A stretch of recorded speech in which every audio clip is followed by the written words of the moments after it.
Hey everybody, welcome back to the church building. I'm Andy. We are reading through the entire Bible, cover to cover. Can you believe it? I can believe it because we're doing it. We are actually in 2 Kings. We finished last time with 1 Kings. I didn't even realize it. We are now starting 2 Kings, which is part of the Old Testament. And we're just going to read chapters 1 through 3. And we're going to dive right in. I do have some chocolate milk. Carnation Instant Breakfast to be specific, and we'll be using that throughout the evening. Chapter 1 of 2 Kings. Let's dive right in. After the death of Ahab, Moab rebelled against Israel. Ahaziah had fallen through the lattice in his upper chamber in Samaria and lay injured. So he sent messengers telling them, "Go, inquire of Beelzebub, the god of Ekron, whether I shall recover from this injury." Who's this? Ahaziah. Okay. But the angel of the Lord said to Elijah the Tishbite, "Get up, go to meet the messengers of the king of Samaria and say to them, is it because there is no God in Israel that you are going to inquire of Beelzebub, the god of Ekron? Now therefore thus says the Lord, you shall not leave the bed to which you have gone, but you shall surely die." So Elijah went. The messengers returned to the king, who said to them, "Why have you returned?"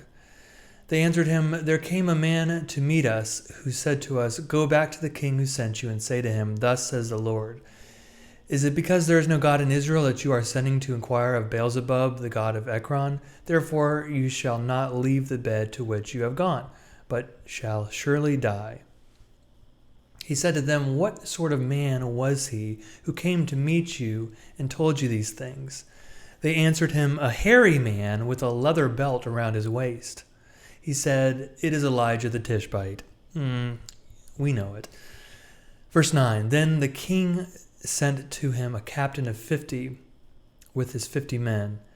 He went up to Elijah, who was sitting on top of a hill, and said to him, "O man of God, the king says, come down."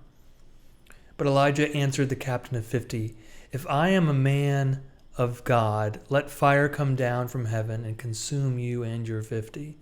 Then fire came down from heaven and consumed him and his 50. Again the king sent to him another captain of 50 with his 50. He went up and said to him, "O man of God, this is the king's order. Come down quickly." But Elijah answered them, "If I am a man of God, let fire come down from heaven and consume you and your 50. Then the fire of God came down from heaven and consumed him and his 50. Verse 13. Again the king sent the captain of a third 50 with his 50. So the third captain of 50 went up and came and fell on his knees before Elijah and entreated him, "O man of God, please let my life and the life of these 50 servants of yours be precious in your sight. Look, fire came down from heaven and consumed the 2 former captains of 50 men with their 50s. But now let my life be precious in your sight." The angel of the Lord said to Elijah, "Go down with him, do not be afraid of him." So he set out and went down with him to the king, and said to him, "Thus says the Lord, because you have sent messengers to inquire of Beelzebub, the god of Ekron, is it because there is no God in Israel to inquire of his word? Therefore you shall not leave the bed to which you have gone, but you shall surely die." So he died according to the word of the Lord that Elijah had spoken. His brother Jehoram succeeded him as king in the 2nd year of King Jehoram, son of Jehoshaphat of Judah, because Ahaziah had no son. Now the rest of the acts of Ahaziah that he did, are they not written in the book of the annals of the kings of Israel? I don't know, because I don't have that book. I don't think any of us do. Chapter 2. Now when the Lord was about to take Elijah up to heaven by a whirlwind, Elijah and Elisha were on their way from Gilgal. Elijah said to Elisha, "Stay here, for the Lord has sent me as far as Bethel." But Elisha said, "As the Lord lives, and as you yourself live, I will not leave you." So they went down to Bethel. The company of prophets who were in Bethel came out to Elisha and said to him, "Do you know that today the Lord will take your master away from you?" And he said, "Yes, I know. Keep silent." Elijah said to him, "Elisha, stay here, for the Lord has sent me to Jericho." But he said, "As the Lord lives and as you yourself live, I will not leave you." So they came to Jericho. The company of prophets who were at Jericho drew near to Elisha and said to him, "Do you know that today the Lord will take your master away from you?" And he answered, "Yes, I know. Be silent." Then Elijah said to him, "Stay here, for the Lord has sent me to the Jordan." But he said, "As the Lord lives and as you yourself live, I will not leave you." So the two of them went on. 50 men of the company of prophets also went and stood at some distance from them as they both were standing by the Jordan. Then Elijah took his mantle and rolled it up and struck the water. The water was parted to the one side and to the other until the two of them crossed on dry ground. When they had crossed, Elijah said to Elisha, "Tell me what I may do for you before I am taken from you." Elisha said, "Please let me inherit a double share of your spirit."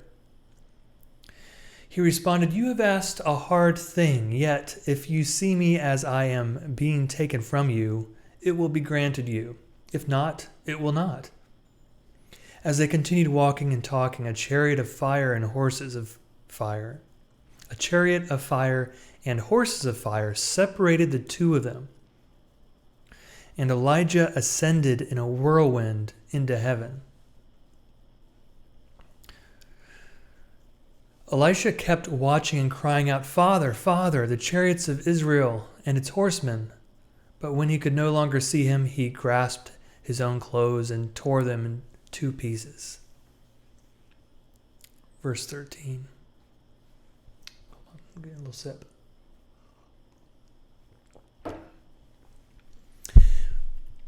He picked up the mantle of Elijah that had fallen from him and went back and stood on the bank of the Jordan. He took the mantle of Elijah that had fallen from him and struck the water, saying, "Where is the Lord, the God of Elijah?" When he had struck the water was parted to the one side and to the other, and Elisha went over. When the company of prophets who were at Jericho saw him at a distance, they declared, "The spirit of Elijah rests on Elisha." They came to meet him and bowed to the ground before him. They said to him, "See now, we have 50 strong men among your servants. Please let them go and seek your master. It may be that the Spirit of the Lord has caught him up and thrown him down on some mountain or into some valley." He responded, "No, do not send them." But when they urged him until he was ashamed, he said, "Send them." So they sent 50 men who searched for 3 days, but did not find him. When they came back to him, he had remained in Jericho. He said to them, "Did I not say to you, do not go?" Now the people of the city said to Elisha, "The location of this city is good, as my Lord sees. But the water is bad, and the land is unfruitful." He said, "Bring me a new bowl, and put salt in it." So they brought it to him. Then he went to the spring of water and threw the salt into it and said, "Thus says the Lord, I have made this water wholesome. From now on, neither death nor miscarriage shall come from it." So the water has been wholesome to this day, according to the word that Elisha spoke. He went up from there to Bethel, and while he was going up on the way, some small boys came out of the city and jeered at him, saying, "Go away, bald head! Go away, bald head!" When he turned around and saw them, he cursed them in the name of the Lord.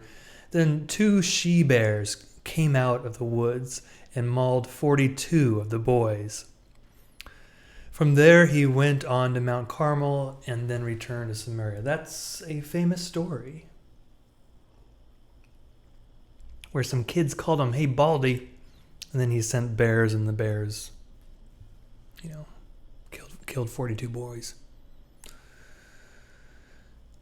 Chapter 3.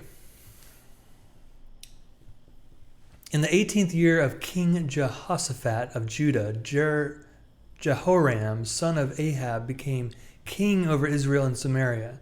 He reigned 12 years. He did what was evil in the sight of the Lord, though not like his father and mother, for he removed the pillar of Baal that his father had made. Nevertheless, he clung to the sin of Jeroboam son of Nebat, which he caused Israel to commit. He did not depart from it. Now King Mesha of Moab was a sheep breeder, who used to deliver to the king of Israel 100,000 lambs and the wool of 100,000 rams.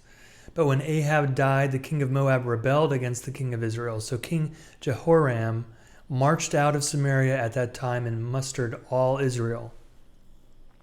As he went, he sent word to King Jehoshaphat of Judah, "The king of Moab has rebelled against me. Will you go with me to battle against Moab?" He answered, "I will. I am with you. My people are your people. My horses are your horses." Then he asked, "By which way shall we march?" Jehoram answered, "By the way of the wilderness of Edom." Verse 9.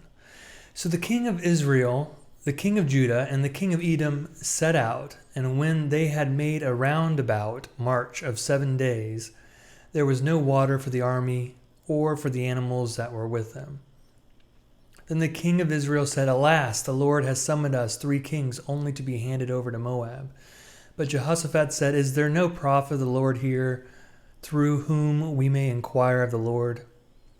Then one of the servants of the king of Israel answered, "Elisha, son of Shaphat, who used to pour water on the hands of Elijah, is here." Jehoshaphat said, "The word of the Lord is with him." So the king of Israel and Jehoshaphat and the king of Edom went down to him.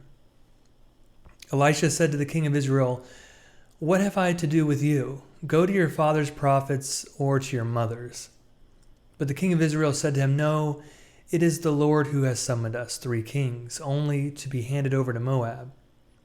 Elisha said, "As the Lord of hosts lives, whom I serve, were it not that I have regard for King Jehoshaphat of Judah, I would give you neither a look nor a glance. But get me a musician." And then, while the musician was playing, the power of the Lord came on him, and he said, "Thus says the Lord, I will make this wadi full of pools. For thus says the Lord, you shall seek neither wind nor rain, but the wadi shall be filled with water, so that you shall drink, you, your cattle, and your animals. This is only a trifle in the sight of the Lord, for he will also hand Moab over to you. You shall conquer every fortified city and every choice city. Every good tree you shall fell. All springs of water you shall stop up. And every good piece of land you shall ruin with stones." The next day, about the time of the morning offering, suddenly water began to flow from the direction of Edom until the country was filled with water. Verse 21. When all the Moabites heard that the kings had come up to fight against them, all who were able to put on armor, from the youngest to the oldest, were called out and were drawn up at the frontier. When they rose early in the morning, the sun shone upon the water. The Moabites saw the water opposite them as red as blood. They said, "This is blood. The kings must have fought together and killed one another. Now then, Moab, to the spoil!" But when they came to the camp of Israel, the Israelites rose up and attacked the Moabites, who fled before them. As they entered Moab, they continued the attack. The cities they overturned, and on every good piece of land, everyone threw a stone until it was covered. Every spring of water they stopped up, and every good tree they felled. Only at Kir-Hareseth did the stone walls remain until the slingers surrounded and attacked it. When the king of Moab saw that the battle was going against him, he took with him 700 swordsmen to break through opposite the king of Edom, but they could not. Then he took his firstborn son, who was to succeed him, and offered him as a burnt offering on the wall. Messed up. And great wrath came upon Israel, so they withdrew from him and returned to their own land. What? Israel backed off?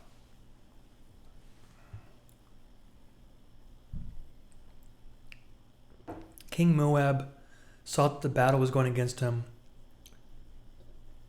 took his firstborn, burnt offering, and great wrath came upon Israel, so they withdrew from him and returned to their own land. I kind of want to see what happens next. Did Israel lose the battle? I can't tell. Anyway, we're going to stop there. Thanks for joining me today. Thanks for reading along. We will continue next time in 2 Kings. Have a great day.